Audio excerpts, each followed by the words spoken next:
السلام علیکم ورحمۃ اللہ وبرکاتہ۔ ناظرین و سامعین، جیسا کہ آپ کو معلوم ہے، رمضان شریف مکمل کرنے کے بعد ہم نے قدم رکھا عید کی خوشیوں میں۔ عید کی خوشیاں ہم منا چکے ہیں۔ آئیے تو اب دیکھتے ہیں ہم اپنے اعمال میں چار چاند لگانے کے لیے کیا کریں۔ اس کے لیے ہمیں کرنا ہوگا شوال کے روزوں کی فضیلت اور طریقے کو سمجھنا ہوگا۔ ناظرین، شوال کے روزے رکھنے کی فضیلت ہم آپ کے سامنے پیش کیے دیتے ہیں۔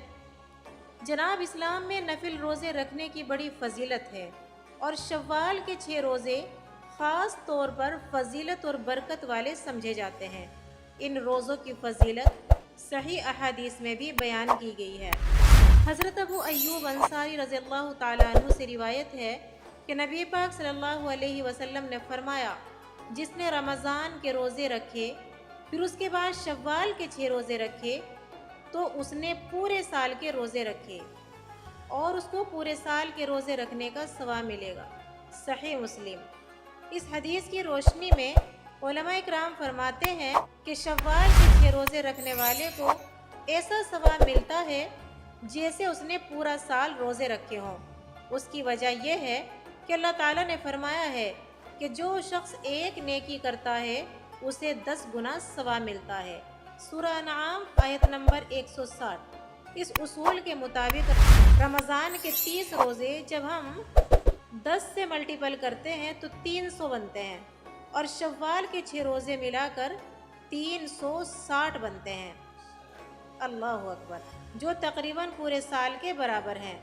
شوال کے روزے رکھنے کا طریقہ: نمبر 1، تعداد: شوال کے مہینے میں 6 روزے رکھنا سنت ہے۔ نمبر 2، ترتیب: یہ روزے مسلسل یا وقفے کے ساتھ کسی بھی دن رکھے جا سکتے ہیں لیکن شوال کے مہینے کے اندر ہونے چاہیے۔ بعض علماء افضل یہ سمجھتے ہیں کہ انہیں یکے بعد دیگر رکھنا بہتر ہے، جبکہ بعض کہتے ہیں کہ اگر کوئی وقفے سے رکھے تو بھی صحیح ہے۔ جیسا آپ کو مناسب لگے، اب آپ کو اپنی استطاعت دے کر یہ روزے رکھ لینے چاہیے۔ نمبر 3، نیت: نفل روزوں کے لیے نیت دل سے کرنا کافی ہے، زبان سے کہنا ضروری نہیں۔ اگر کسی نے صحیح نیت نہیں کی مگر دن میں کچھ کھانے پینے سے پہلے نیت کر لی تو بھی نفل روزہ ہو جائے گا۔